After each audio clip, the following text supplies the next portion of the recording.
तुम्हाला जी रोज आपण टेस्ट घेतो त्या टेस्टमध्ये आजच्या कालच्या या टेस्टमध्ये बहुतेक किंगडम मोनेरा, प्रोटिस्टा आणि फंजाय यावर आधारित प्रश्न विचारले जातील. काय बोललो कळलं का? किंगडम प्लॅन्टी काल शिकलो, आज किंगडम ॲनिमॅलिया सांगणार आहे. याचे 2 सेपरेट चॅप्टर्स असल्यामुळं ते चॅप्टर जेव्हा सुरू होतील ना तेव्हा त्याच्यावरचे प्रश्न सोडवायला घेतले जातील. त्यामुळं कालच्या आणि आजच्या टेस्टच्या मध्ये जो अनुभव येतो त्यामध्ये शिकवता वेगळा आणि प्रश्न वेगळे विचारले जायला लागले की असा प्रश्न निर्माण होईल म्हणून तुम्हाला सावध करतो. विषय आपला आहे तो बायोलॉजिकल क्लासिफिकेशन, सेकंड चॅप्टर आहे. नेहमीची विधानं आपण बोलतोय त्यामध्ये मी सांगितले तुम्हाला काय, biology is the study of living things and life processes. Living things are of different kinds. They are of immense varieties. Some are unicellular, some are multicellular. And among multicellular organisms, there are some smaller organisms and there are very larger organisms. Between them, range of organisms is seen. And these were broadly classified into 2 categories, plants and animals. But Whittaker classified these living organisms into 5 kingdoms. Kingdom Monera include prokaryotic unicellular organisms. Their body is a single cell, but nucleus is not prominent because nuclear membrane and membrane-bound cell organelles are absent. They are all bacterial cells. Archaebacteria, Eubacteria, Cyanobacteria, mycoplasm, वगैरह. And another group evolved from that. They are included in kingdom Protista. Protista is a group of unicellular eukaryotic organisms. Their cell possess prominent nucleus because of presence of nuclear membrane and membrane-bound cell organelles. And they are diatoms, dinoflagellates, euglenoids, slime molds, and protozoans. And I told you about the third group of organisms that may be unicellular or multicellular, heterotrophic, saprozoic, saprophytic, non-green organisms which are decomposers called fungi. सगळ्या शब्दांचे अर्थ काय? These are heterotrophic म्हणजे काय? They do not prepare their own food material. They are saprophytic म्हणजे काय? वनस्पतीच्या मृतावशेषावर वाढणारे. सॅप्रोझोइक म्हणजे काय? प्राण्यांच्या मृतावशेषावर वाढणारे. और पॅथोजेनिक म्हणजे काय? रोग घडवणारे. युनिसेल्युलर और multicellular, heterotrophic, saprozoic, saprophytic, parasitic, pathogenic अशा प्रकारचे non green organisms showing absorptive mode of nutrition by their body called mycelium consisting of hyphae producing Astoria, penetrating the organic matter and releasing enzymes to bring about extracellular digestion and absorb the nutrients. म्हणजे बुरशी जे असतात त्या बुरशींचं शरीर असतं धाग्या धाग्याने बनलेलं. प्रत्येक धागा म्हणजे एक धागा म्हणजे एक हायफा. त्या हायफी पासून खाली वाढणारे ब्रँचेस त्यांना ऑस्टोरिया म्हणायचं. ऑस्टोरिया पासून काय रिलीज होतो? एन्झाईम. एन्झाईम म्हणजे प्रोटीन आहे तो. That will digest the organic food substance and that will be absorbed and that is utilized by the hyphae to grow further. अशी बुरशी वाढत जाते आणि मग ह्या सगळ्यांच्या बद्दलचा तपास झाला नव्हता. या सगळ्यांच्या बद्दलचा तपास झाला नव्हता म्हणजे अभ्यास झालेला नव्हता, कारण मायक्रोस्कोप नसल्यामुळे हे सूक्ष्मजीव माहीत झाले नाहीत. हे माहीत झाल्यानंतर यांना सगळ्यांना उचलून क्लासिफिकेशन करताना त्यांच्याकडे सगळ्यांकडे सेल वॉल असल्यामुळे त्यांना प्लॅन्टीमध्येच घेतलं सगळ्यांनी. मग हे क्लासिफिकेशन चुकीचं आहे म्हणून व्हिटॅकरनी काय केलं, त्यांचे वेगवेगळे किंगडम्स तयार केले आणि त्या 3 किंगडमचा आमचा अभ्यास झाला आणि आपण मुख्य अभ्यासाकडे वळलोय ज्यामध्ये किंगडम प्लॅन्टी आणि किंगडम ॲनिमॅलिया यांचा अभ्यास सुरू आहे. किंगडम प्लॅन्टी बद्दल काल सविस्तर चर्चा केली. तुम्हाला आठवण करून देण्यासाठी, kingdom Plantae includes all multicellular organisms which are autotrophic, photosynthetic. Autotrophic म्हणजे they prepare their food material. Photosynthetic means they prepare the food material in presence of sunlight by photosynthesis. That activity uses CO2 and H2O for formation of glucose. And the cells are all eukaryotic. Again, and cells contain chloroplast. Cells contain central vacuole. Cells have cell wall. Chloroplast contain chlorophyll. Chlorophyll traps sunlight. Less developed irritability. यांच्याकडे nervous system असत नाही, sensory cells असत नाहीत, receptor cells असत नाहीत. आणि मग या प्लांट्स बद्दल मी तुम्हाला असं सांगितलं की they are performing photosynthetic activity, prepare their own food material and they use for themselves. Excess food is stored in the plant body and that is becoming available to other animals. Therefore they supply food directly or indirectly to animals. त्यामुळे यांना producers असा आपण उल्लेख केलेला आहे. Plants are mostly non motile, एका ठिकाणाहून दुसऱ्या ठिकाणी जाऊ शकत नाहीत, पण त्यांच्या जीवनातल्या काही अवस्था मात्र तशी हालचाल करणाऱ्या स्टेजेस त्यांच्यामध्ये दिसून येतात, जे लोअर प्लांट्स मध्ये आम्हाला दिसून येतात. पण प्लांट्सच्या बाबतीत मी सांगितलं ते reproduce by two methods, asexual and sexual method. Asexual method by spore formation or by vegetative method. Vegetative method of reproduction is a sexual method of reproduction brought about by vegetative parts of the plant body. Vegetative parts of plant body म्हणजे काय? The parts of plants which used for growth and nutrition. शरीराच्या वाढीसाठी आणि पोषणासाठी मदत करणाऱ्या भागांना vegetative parts म्हणायचे. वनस्पतीची वाढ कोणामुळे होते? मुळं काय करतात? जमिनीतलं पाणी आणि अन्न शोषून घेतात. कळतंय? स्टेम मुळे काय होते? इलॉंगेशन होतं. आणि लीव्ह जे असतात ते काय करतात? फोटोसिंथेसिस करतात. हे तिन्ही भाग वाढीसाठी मदत करतात, म्हणून त्यांना व्हेजिटेटिव्ह पार्ट्स म्हणायचं. Root, stem, leaves are vegetative parts. Vegetative parts मुळे होणारं reproduction, formation of new young one from vegetative part is called vegetative reproduction. तुम्ही गाजर खाता आणि गाजराचा बेसकडचा बुडक्याकडचा भाग राहिला तर तो आपण खिडकीतनं फेकून दुसऱ्याने टाकून देतो. पण जर दुसऱ्याने तो उचलला, दुसऱ्याने तो जर उचलला आणि तो नेऊन जर मातीत लावला तर त्याच्यापासून गाजराचा नवीन प्लांट येते. तुम्हाला माहित असेल, तुम्ही सुद्धा करून बघा पाहिजे. गाजराचा बुडक्याकडचा भाग कट करा आणि तो बशीमध्ये पाणी घालून ठेवून द्या. एक 4 दिवस गेले की त्यापासून नवीन कोंब येतात त्याला. पण त्याला गाजर लागत नाही तो. तसंच तुम्ही ठेवला तर त्याला फुलं येतात, फुलं येऊन त्याला फळं येतात, फळं आली की बिया होतात. त्या बिया गोळा करा आणि नेऊन टाका बागेत. त्याच्यापासून गाजराचे प्लांट येतात. त्याला गाजर खाली जमिनी खाली लागतात. अनुभव घ्यायचा आहे. वारा शिकायचं असेल तर अनुभव घ्यावा लागतो. आता गाजर नाही ना, सीझन नाही आहे, जानेवारी महिन्यात असेल. आता कांदा आहे नाही आपल्याला, कांद्याचा अर्धा भाग कट करा. कांद्याच्या खालचा मुळाकडचा भाग आहे ना, तो तसाच खाली जमिनीमध्ये पुरा. त्याच्यापासून काय येईल? कांद्याची पात येईल. पात म्हणजे नळीसारखी पानं येतील, हिरवीगार पोकळ पानं येतील, येऊ देत. तसंच थांबा, बरोबर मध्ये खांबासारखा भाग येईल आणि त्याला वरती चेंडू सारखं काय भलं मोठं पांढरं फुल येईल. त्याच्यामध्ये छोटी छोटी फुलं असतात. त्या प्रत्येक फुलाचं फळ होतं बरं का. त्यात काळ्या रंगाच्या बिया होतात, कांद्याच्या बिया असतात. ते कधी बघत नाही.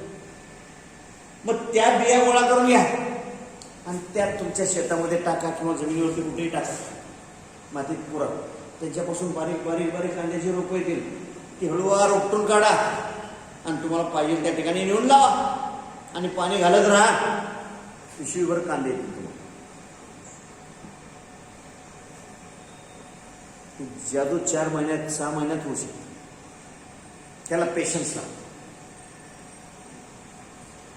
एक कांदा अर्धा कट केला त्याच्यावरून तुम्हाला 1 किलो कांदा देऊ शकतो. आपल्याला तेवढं थांबायला वेळ नसतो. तुम्ही म्हणणार काय सर कशाला पाहायला एवढं 40 रुपये दिले 1 किलोवर कांदा मिळतो बाजारात, कशाला एवढं तुम्ही सांगितलं. शेतकरी हा विचार करत नसतो. कळलं नाही? शेतकरी तुम्हाला देण्यासाठी तो उन्हातानात राबत असतो. तर आता आपणाला ह्या सगळ्या गोष्टी का सांगायच्या तर व्हेजिटेटिव्ह रिप्रोडक्शन असं असतं. तसं सेक्शुअल रिप्रोडक्शन पण प्लांटमध्ये होतं. त्यासाठी सेक्शुअल रिप्रोडक्टिव्ह ऑर्गन्स तयार होतात. मोठे मोठे प्लांट्स त्यांना फुलं येतात. Flower is sexual reproductive organ. Flower is sexual reproductive organ. कारण का प्लांट्स मध्ये जे फ्लावर्स असतात ना, त्या फुलाला देठ असतो माहिती तुम्हाला. त्या देठाला काय म्हणायचं? That is called pedicel. Tip of the pedicel is called thalamus. त्याला म्हणायचं थॅलॅमस. त्या थॅलॅमस वरती 1 2 3 4 नोड्स असतात. त्या नोड्स वरती काय असतात? Leaf like structures are present. These leaf-like structures that are called काय म्हणायचं ना? सेपल्स म्हणायचं. सगळे सेपल मिळून बनतात, त्याला काय म्हणायचं? ॲलेक्स म्हणून. मग त्याच्या वरच्या नोडवरती there are present expanded delicate structures. याला म्हणायचं काय? Corolla. Corolla consist of petals. Petal म्हणजे पाकळी.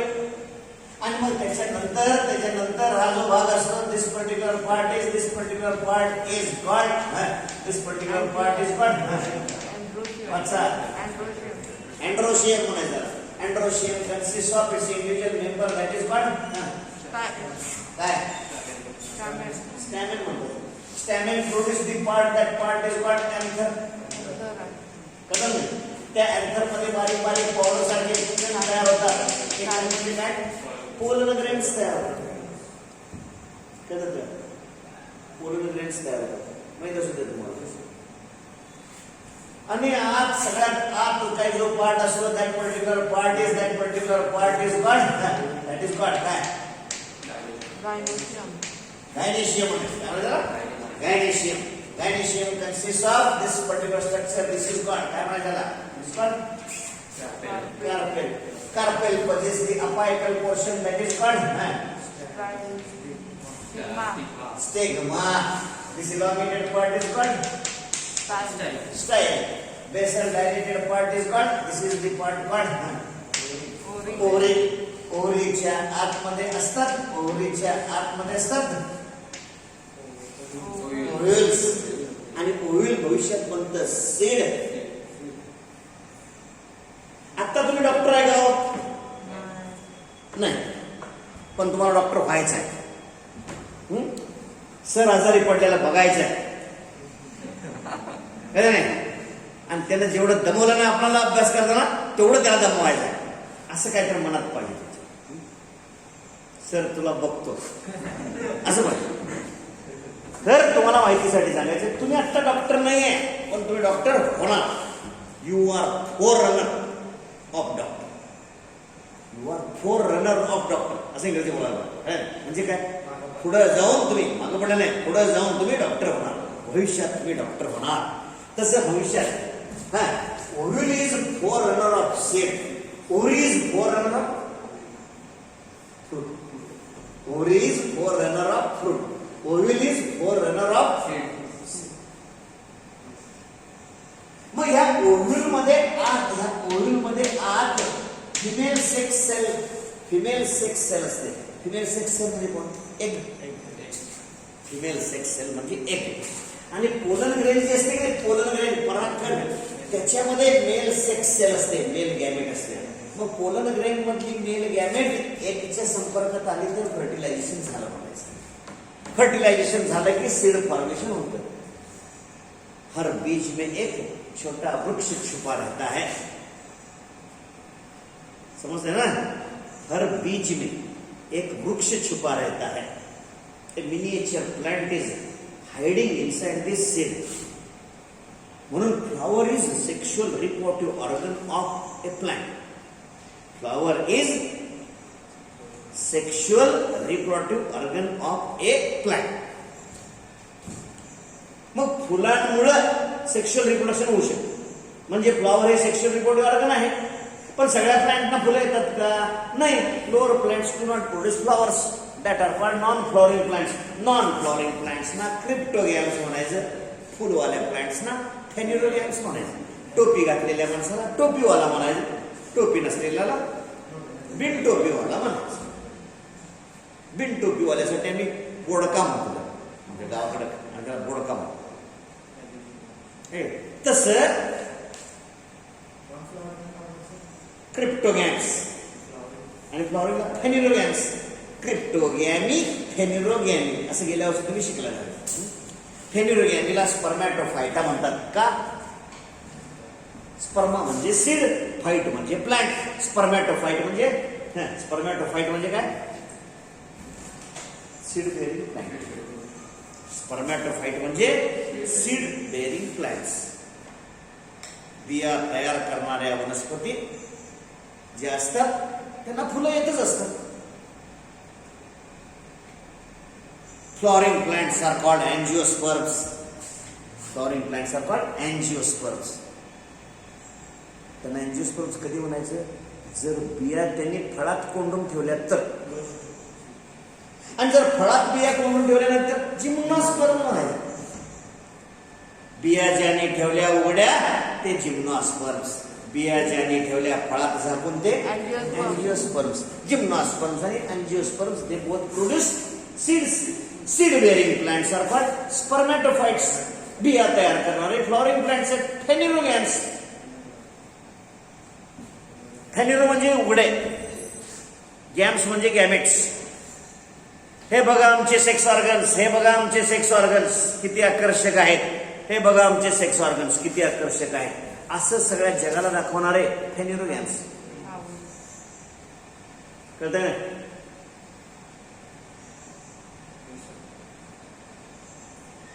त्यांना फेन्युरोगॅम्स म्हणतात. आणि ज्यांनी आपले सेक्स ऑर्गन्स आहेत पण आम्ही दाखवत नाही, आम्ही आहेत पण दाखवत नाही, असं झाकून ठेवले ते कोण? क्रिप्टोगॅम्स. क्रिप्टॉस म्हणजे दडलेले, झाकून ठेवलेले. गॅम्स म्हणजे सेक्सेस. सेक्सेस ज्यांनी दडवून ठेवले. कशात दडवून ठेवले? अँथ्रिडिया मध्ये, आर्किगोनिया मध्ये. अँथ्रिडिया म्हणजे मेल सेक्स ऑर्गन्स, आर्किगोनिया म्हणजे फिमेल सेक्स ऑर्गन्स. ज्यांनी सेक्स ऑर्गन्स आपले लपवून ठेवले. का? त्याच्यात सेक्स सेल्स झाकून ठेवले. आणि सेक्स सेल्स उघड्यावर सोडायचे असतील युनियनसाठी तर पाणी पाहिजे, तर पाणी पाहिजे. मग पाण्याशिवाय ज्यांचं सेक्शुअल रिप्रोडक्शन होत नाही ते लोअर प्लांट्स, क्रिप्टोगॅम्स. अल्गी, ब्रायोफाइट्स, स्टेरोफाइट्स हे लोअर प्लांट्स आहेत. त्यांच्यामध्ये पाणी अत्यावश्यक असतं फर्टिलायझेशन होण्यासाठी. पण पाण्याशिवाय फर्टिलायझेशन ज्यांच्यामध्ये होतं ते सगळे कोण? फेन्युरोगॅम्स, स्पर्मॅटोफाइट्स. मग ते जिम्नोस्पर्मिक असतील नाहीतर अँजिओस्पर्मिक असतील. हे सगळं आपल्याला शिकण्यासाठी किंगडम प्लॅन्टीमध्ये जायला पाहिजे. तेव्हा हे सगळं मी सांगणार आहे आपल्याला.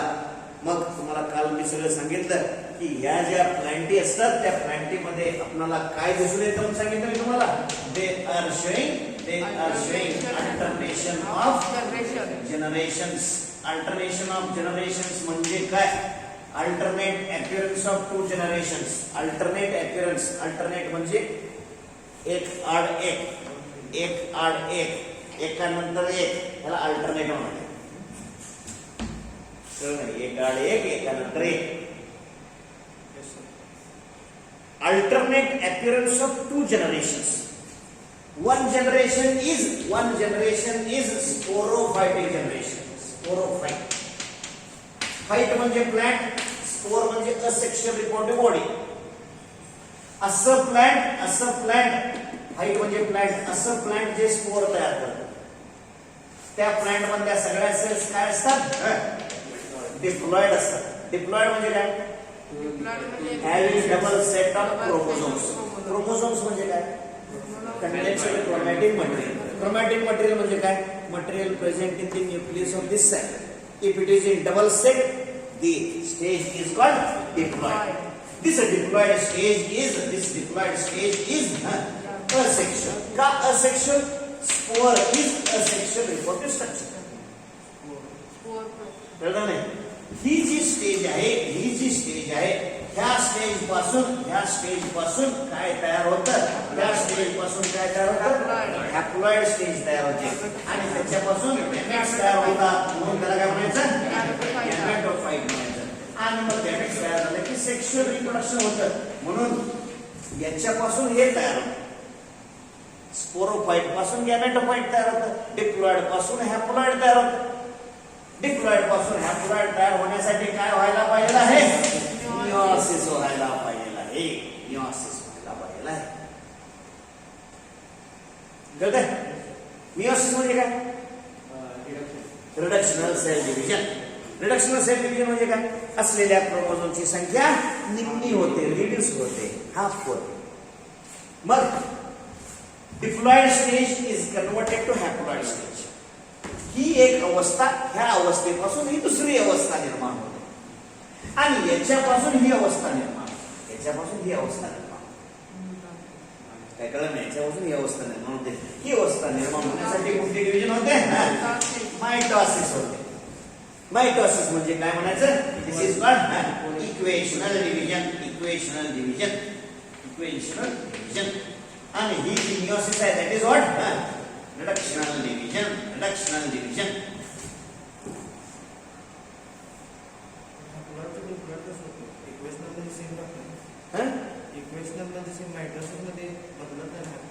बरोबर आहे. अरे ही सेक्शुअल स्टेज आहे, कळलं? सेक्शुअल स्टेज मध्ये काय झालं? मियोसिस झालं, त्यामध्ये काय झालं?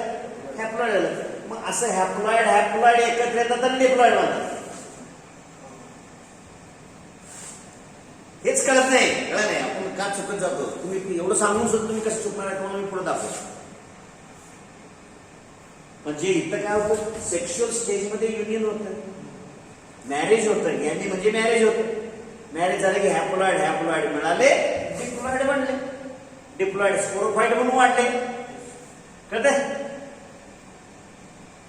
या पद्धतीने मग इथं हॅप्लॉइड हॅप्लॉइड मिळाले की डिप्लॉइड होतं. त्या डिप्लॉइडचं मायटॉसिस होऊन स्पोरोफाइटिक जनरेशन तयार झालं. हा विषय समजावून घ्या. These two stages are appearing alternately one after the other. याच्यानंतर हे, याच्यानंतर हे, याच्यानंतर हे, याच्यानंतर हे. यांच्यात पाचशिवणीचा खेळ असतो. They are appearing alternately one after the other. They are appearing alternately one after the other. They are appearing alternately one after the other. They are appearing alternately one after the other. दिवसभर कळ्यासारखं म्हणत फिरायचं असतं तर माझी सगळं कळतं. Two generations, diploid and haploid generations are appearing alternately one after the other. Sporophytic and gametophytic generations are appearing alternately one after the other. Asexual and sexual generations are appearing alternately one after the other in the life cycle. This is called alternation of generations. ठीक है? Alternate appearance of sporophytic and gametophytic generation. किंवा alternate appearance of asexual and sexual generation. किंवा alternate appearance of asexual and sexual generations one after the other. This is called alternation of generations. अशी कालची चर्चा होती आपली. ठीक आहे? जाऊ पुढे. आज काय शिकायचंय? Holozoic nutrition.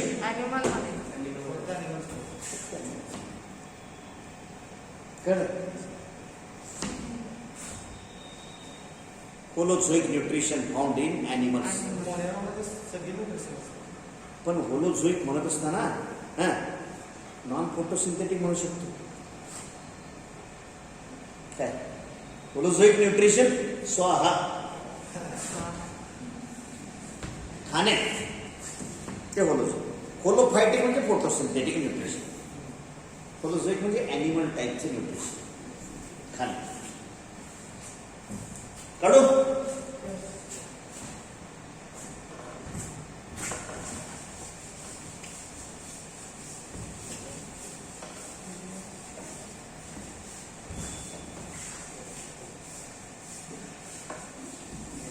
किंगडम एनिमल त्यांचे कॅरेक्टर्स मांडायचे आपल्याला.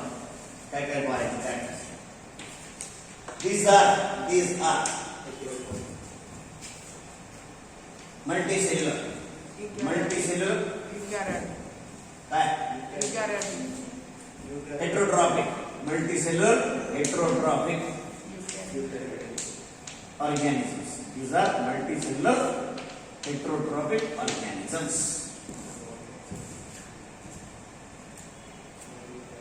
सांगा आता तुम्ही. मल्टीसेलुलर म्हणजे काय? Many cells. Body made up of many cells. शरीर बहुपेशीय आहे. Many cell. Heterotrophic means prepare their own food. याला बायोलॉजी तुम्हाला. They do not synthesize their own food. They obtain food directly or indirectly from plants. Heterotrophic organisms obtain food directly or indirectly from plants. Directly or indirectly from plants.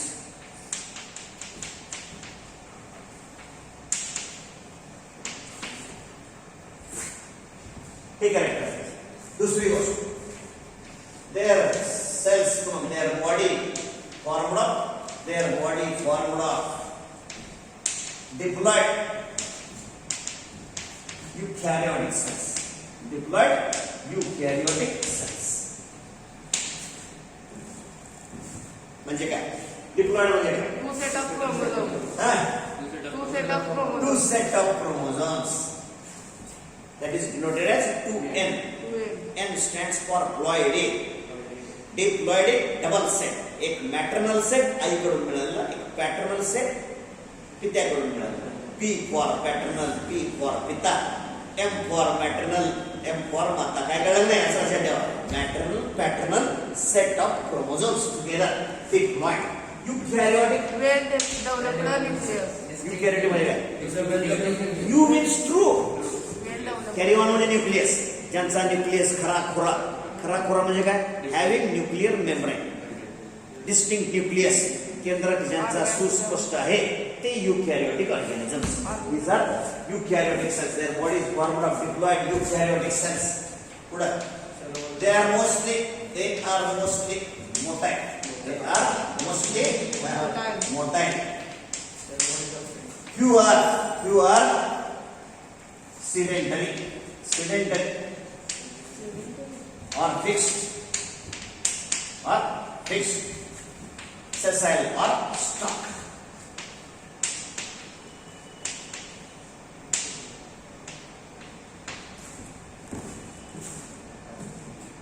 शब्द सगळे कळले पाहिजे तर वाचण्यात मजा आहे. दे आर मोस्टली मोटाईल. मोस्टली म्हणजे बहुतेक. मोटाईल म्हणजे हालचाल करणारे, चालणारे, एका ठिकाणी दुसऱ्या ठिकाणी जाणारे. They are mostly motile. Few are sedentary. Sedentary means fixed. एकाच ठिकाणी बसून असलेले, बैठे. अन्न शोधायला ते जात नाही. जे जवळ येतं तेच घेऊन खातात. आलं ठीक, नाही आलं तर ठीक. म्हणजे उपाशी राहायला पण जमता नाही, भरपूर खायला मिळालं तर भरपूर मिळवता येतं, असं त्यांची व्यवस्था आहे. They are sedentary or fixed. आणि मग जेव्हा ते चिकटून असतात तेव्हा त्यांना देठ नसेल किंवा देठ असेल. स्टॉक मीन्स देठ असेल तर जरा तिथल्या तिथंच इकडं तिकडं काय कळलं. आता जर समजा तुम्ही बसलेला आहात आणि आम्ही मग खायला तिथं ठेवला असेल तर हात असतील तर तुम्ही जरा तिथं बसल्या ठिकाणाहून फक्त हात लांबून ते घेऊ शकता. त्याला काय म्हणायचं? स्टॉप. आणि जर देठ नसेल तर अगदी तोंडात जवळ आल्याशिवाय काय खाणार असत. कळलं? असे मंडळी असते. मग त्यांच्या सेल्स बद्दल बोलायचं. दी cells contain no central vacuole.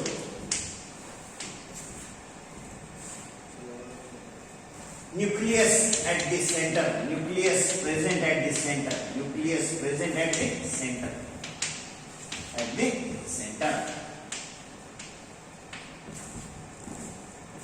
No displacement. जागा सोडून केंद्रक हलत नाही. केंद्रक मधोमध असतो. No central vacuole. कळलं का? Large vacuole is absent. कळलं? काही मध्ये some have small and numerous vacuoles.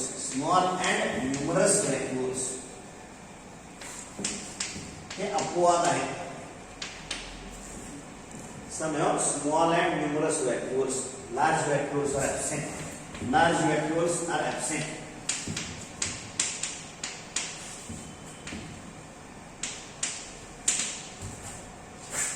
व्हॅक्यूल म्हणजे काय?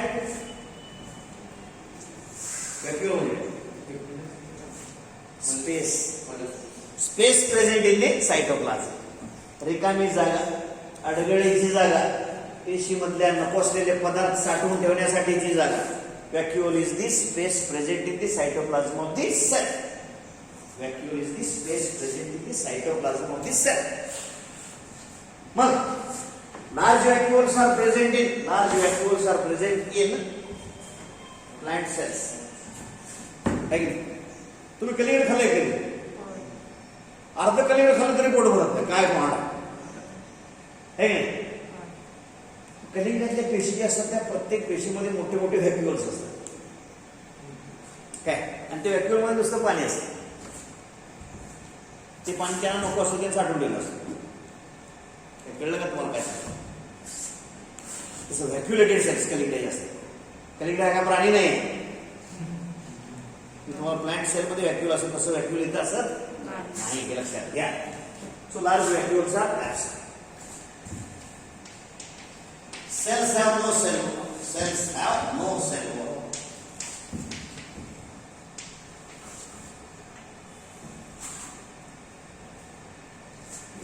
Animal cells are called protoplasts. Animal cells are called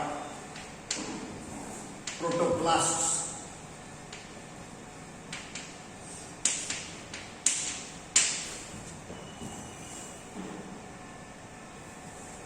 Contain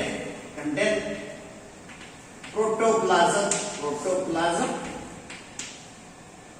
म्हणजे काय? न्यूक्लियस प्लस सायटोप्लाझम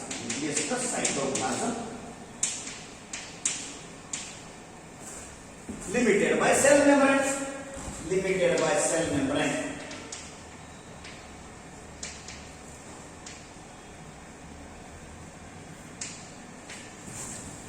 याशिवाय these cells contain lysosomes and centrosome. The centrosomes have contain centrioles.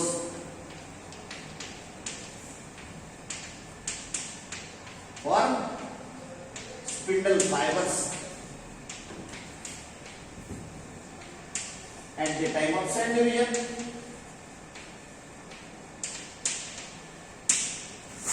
अर्थ कळतो का बघा हे वाक्य काय?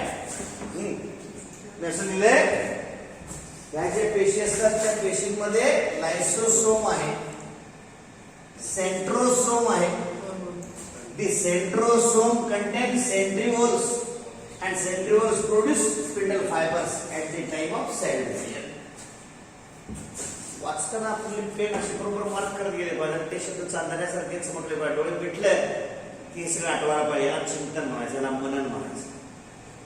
बायोलॉजी स्वप्नात पण यायला पाहिजे. बायोलॉजी स्वप्नात पण यायला पाहिजे. आणि या शब्दांचे अर्थ शोधले पाहिजे. काय ते? लायसोसोम. सोमा म्हणजे बॉडी, लायसो म्हणजे लायसिस घडवणारे, लायसिस म्हणजे ब्रेकडाऊन घडवणारे, हायड्रॉलिसिस घडवणारे. हायड्रॉलिसिस माहिती आहे तुम्हाला? The reaction in which breakdown of this complex is broken down to simple by involvement of water. Thus the cells contain some enzymes that causing lysis or breakdown of complex substances to simple. That is, they can bring about hydrolysis either outside the cell or inside the cell. पेशीपासून पदार्थ बाहेर पडले, पुन्हा मधले lysosome मधले, तर extra cellular digestion, outside the cell digestion occurs, जसं मी खंचाईमध्ये सांगितलं. किंवा पेशीच्या सायटोप्लाझम मध्ये येणाऱ्या पदार्थाचं इनसाइड द सेल. मग inside the cell the vacuole present, inside the cell vacuole present, that vacuole is filled with hydrolytic enzymes. म्हणजे इथं व्हॅक्यूल आहेत, पण त्या व्हॅक्यूल मध्ये काय साठले? Lytic enzymes, breakdown enzymes are there.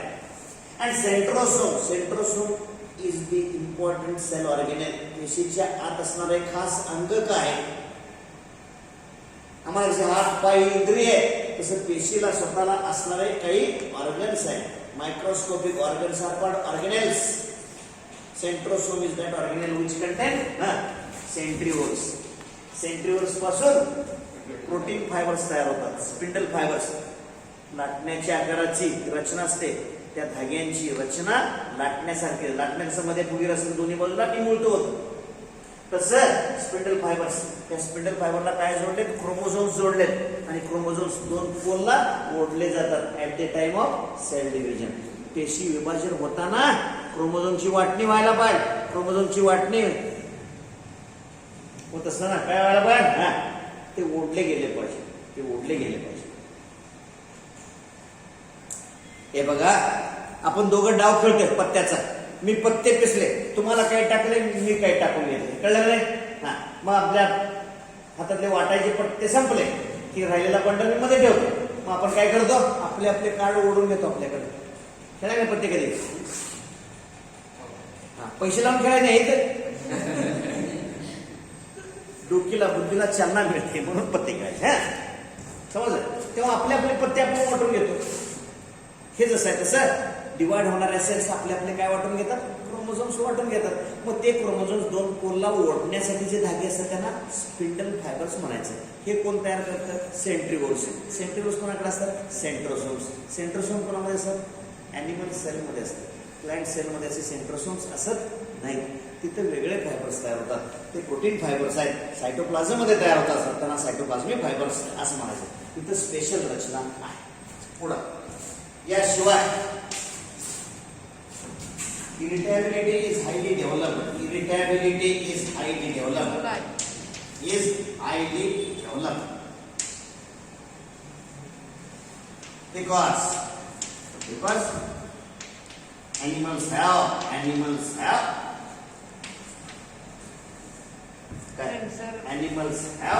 sensory cells, sensory or receptor cells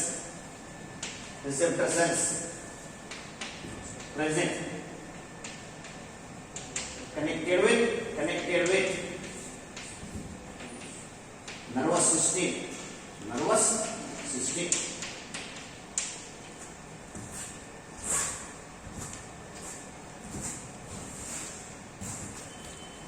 Hence they receive stimuli and give appropriate response. Hence they show certain behaviors.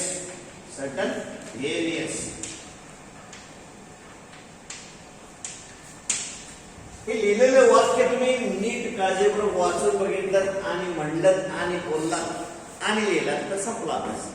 बाहेर काय असतं? जमत नाही तेच. एक तर इंग्रजी येत नसते आम्हाला. उगीच गुड मॉर्निंग गुड इव्हनिंग म्हटलं म्हणजे इंग्रजी येते असं.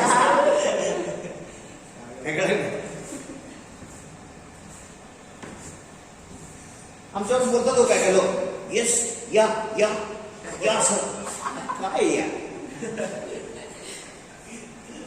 त्यांना वाटते या या म्हटलं म्हणजे फार चांगलं इंग्रजी येते असं काय नसतं. इंग्रजी येते ह्याचा फार शो करायला पाहिजे आणि जी वेडी वाकडी होते त्याची चेहऱ्याचा योगा करायला नको. हाय फाय इंग्रजी बोलायला येते ऍट इज जमलं तर बोला. पण जरूर विधान मात्र अशी म्हणा. काय म्हणलं बघा इथं? इरिटॅबिलिटी म्हणजे चेतना क्षमता, संवेदनशीलता. Sensitivity is called irritability. It is highly developed because animals have sensory or receptor cells. संवेदना ग्रहण करणाऱ्या पेशींना काय म्हणायचं? ते रिसीव्ह म्हणजे स्वीकारणं. Receptor cells are receiving. काय रिसीव्ह करतात? They are present connected with nervous system. The sensory cells receive stimuli. Stimulus म्हणजे change in external or internal environment. भोवतालच्या परिस्थितीत होणारा बदल म्हणजे स्टिम्युलस. हे कळलं नाही? सर यायच्या अगोदर फॅन बंद होता, उकडत होत. सर आले, सरांनी फॅन लावला. Change in external environment. काय कळलं? Change in external environment. कळलं? स्टिम्युलस. स्टिम्युलस म्हणजे बाह्य बदल. चेंज इन एक्सटर्नल एन्व्हायरमेंट, पण not always. Change in internal environment. Sir घराकडे जाऊ का? का रे पोटात दुखायला? Change in internal environment. समजलं? Change in internal environment that is the stimulus and to which the appropriate response is a reaction of animal to the stimulus and therefore they show certain behavior. म्हणजे प्राणी विशिष्ट प्रकारची वर्तणूक दाखवतात. काय? प्राणी विशिष्ट प्रकारचे वर्तणूक दाखवतात. काही मंडळींना दिवसा बाहेर पडायला नको असतं, रात्री बाहेर पडतात. अंधारावर प्रेम करणारे nocturnal animals. Some are active during day time are diurnal animals. म्हणजे मला कोणी बघू नये, मी अंधारात बाहेर पडणार, अशी मंडळी असतात. अंधारात लपून छपून हल्ला करण्याचं त्यांचं वर्तन असतं. असं बघ, म्हणजे त्यांचं वर्तन आहे काय प्राण्यांचं. त्यांना राग येऊ शकतो. तुम्ही चिडवलं तर ते चिडून अंगावर येतात, आहे की नाही? रागावतात, आनंदी होतात, लळा लावतात. असं वर्तन आहे प्राण्यांचं. काय वर्तन आहे? ते are showing because they have well develop nervous system. म्हणजे त्यांच्याकडे चेता संस्था आहे, चेतना संस्था आहे, नर्वस सिस्टीम. त्याच्याबरोबर त्या नर्वस सिस्टीम बरोबर यांच्या रिसेप्टर सेल्स कनेक्टेड आहे. रिसेप्टर सेल्स कनेक्टेड आहे. Therefore they receive the change. आणि मग याशिवाय the cells are without chloroplast.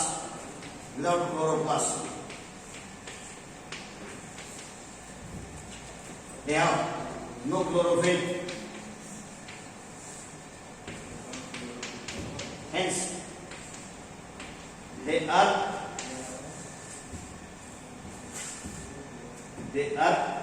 heterotrophic. They are heterotrophic. तर त्यांच्या पेशींमध्ये काय नाही? हरित द्रव्य नाही, हिरवा रंग नाही. हिरव्या रंगाला काय म्हणते? क्लोरोफिल. क्लोर म्हणजे ग्रीन, फिल म्हणजे लीफ. पानामध्ये असणारा हिरवा पदार्थ नाहीये, तर पानच नाही तर हिरवा पदार्थ येतो. त्यामुळे नो क्लोरोप्लास्ट. कारण क्लोरोफिल ज्या भागामध्ये पेशीमध्ये असतं त्याला क्लोरोप्लास्ट म्हणायचं. That are absent, they are no chlorophyll. Therefore these are heterotrophic. आणि याशिवाय आपण अॅनिमल्स बद्दल सांगत असताना अॅनिमल्स मध्ये बहुतेक अल्टरनेशन ऑफ जनरेशन वगैरे असं दिसत नाही. कारण का? All cells are diploid. They reproduce bye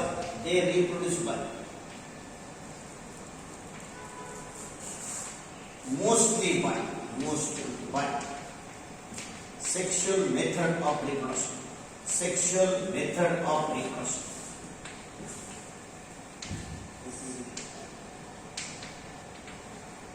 Which involve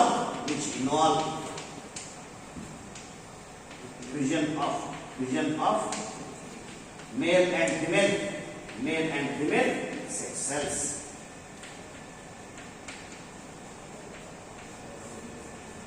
Sex cells are called gametes.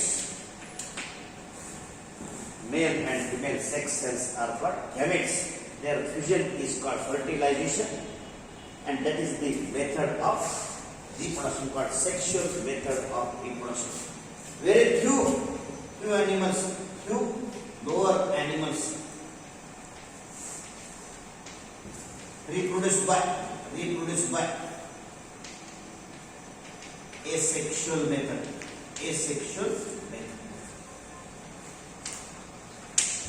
खालच्या गटातले काही प्राणी, अविकसित प्राणी जे आहेत, त्यांच्यामध्ये मात्र काय होतं? Sexual method of reproduction shown by some animals. कळलं का? एनिमल्स बद्दल कळलं तुम्हाला? प्राणी कुणाला म्हणायचं? ज्यांच्याकडे हे सगळे कॅरेक्टर असतात ते सगळे प्राणी आहेत. प्राणी असण्यासाठीच आहे महत्वाचं. And they are showing holozoic nutrition. They show holozoic nutrition.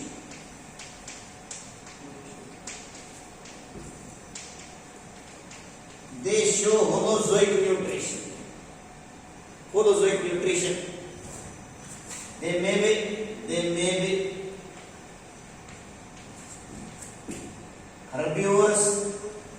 be herbivores. Carnivores,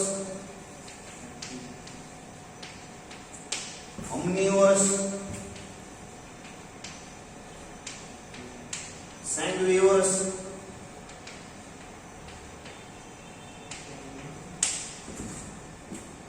coprophagous or scatophagous or scavengers.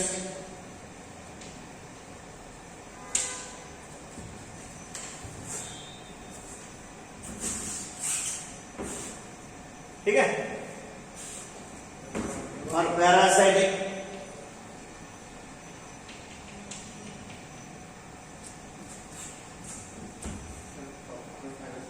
Okay सगळे शब्द जास्त. पहिल्यांदा होलोझोइक न्यूट्रिशन हे कळलं का तुम्हाला? होय. काय म्हणजे holozoic nutrition means they are not preparing the food material, they are taking food by injection. स्वाहा घेणं, तोंडानं खाणं, गिळून टाकणं, स्वतःच्या शरीरात अन्न पदार्थ घेणं हे होलोझोइक न्यूट्रिशन. होलो म्हणजे आहे तसं सगळं काय, झोन म्हणजे ॲनिमल, प्राण्यांच्या खाण्याच्या पद्धती आहेत. न्यूट्रिशन म्हणजे पोषण आहे. ते मे बी हर्बिवरस म्हणजे तृणभक्षक, हर्ब्स खातात. हर्ब्स म्हणजे माहिती आहे तुम्हाला, herbs are plants. Herbs shrubs मी सांगितले तुम्हाला. हर्बिवरस. कार्निवरस म्हणजे मांस. कार्निवरस म्हणजे मांस भक्षक आहे. ऑमनिवरस म्हणजे काय, जे मिळेल ते दोन्ही खातात ते ऑमनिवरस. सगळं काय खातात ते ऑमनिवरस. ठीक आहे. सँग्विवरस म्हणजे रक्तपिपासू. डास हा सँग्विवरस, जळू रक्त पितो. सम बॅट्स आर सँग्विवरस, रक्त पिणारे. कॉप्रोफॅगस म्हणजे स्कॅटोफॅगस, म्हणजे दुसऱ्यांची विष्ठा खाणार, दुसऱ्या प्राण्यांची विष्ठा खाणार. तर ते कॉप्रोफॅगस. विष्ठा म्हणजे काय, अनडायजेस्टेड वेस्ट, न पचलेलं अन्न. कळलं? डुकरासारखा प्राणी असतो, माणसाची विष्ठा खातो. कावळ्यासारखा प्राणी माणसाची विष्ठा खाऊ शकतो. स्कॅटोफॅगस. स्कॅव्हेंजर्स मात्र प्रेत खातात, मेलेल्या प्राण्यांचे. गिधाडं जे असतात ते काय, वल्चर्स आर स्कॅव्हेंजर्स. गिधाडांचा आभार मानला पाहिजे. का रस्त्याकडेला कुजून पडणारे प्रेत जर तशीच राहिली असते कुजलेली, तर आपण फिरू शकलो असतो का? त्यामुळं गिधाडांचा आभार मानायला पाहिजे की ते प्रेत खाऊन टाकतात, त्यामुळे स्वच्छता राखतात. जंगलाची स्वच्छता राखणारे तरसासारखे प्राणी आहेत. Hyenas, they feed upon the dead bodies of animals. त्यामुळं जंगल स्वच्छ ठेवण्याचं काम ते करणारे काही प्राणी, त्याला स्कॅव्हेंजर्स म्हणाले. पॅरासाइटिक मात्र they are living inside or on the body of other organisms. ठीक आहे. परजीवी. तर हे सगळं प्राण्यांबद्दल मी तुम्हाला सांगत असतो. प्राणी वेगवेगळ्या प्रकारचे आहेत, त्यांचं क्लासिफिकेशन शिकण्यासाठी आपल्याला एक मोठा चॅप्टर शिकायचा आहे, असं मी तुम्हाला सांगितलंय. तिकडे तर आपण जायचंच आहे. हे आज मी तुमच्यावर जी चर्चा केली ती ॲनिमलच्या क्लासिफिकेशनची. आता नेमकं बायोलॉजिकल क्लासिफिकेशन हा जो चॅप्टर तुम्ही शिकताय त्याचे सगळे शब्द कळले तुम्हाला? मग आता बघा, यात आता आपण हे विटेकर साहेबांचं क्लासिफिकेशन झालं. विटेकर साहेबांनी जे क्लासिफिकेशन केलं ते क्लासिफिकेशन तुम्हाला मी क्लॅडोग्रामनी दाखवलं होतं असं मला आठवतंय.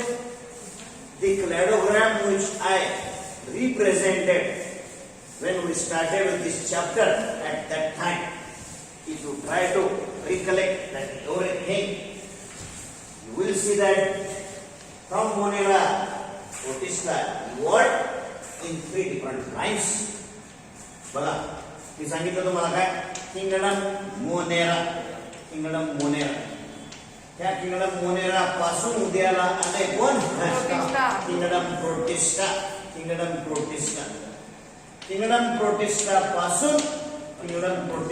पासून 3 दिशेला उत्क्रांती झाली. एका बाजूला फंजाय, दुसऱ्या बाजूला प्लांट्स, तिसऱ्या बाजूला ॲनिमल्स. त्यामुळं मी तुम्हाला सांगितलं की किंगडम फंजाय एका बाजूला, किंगडम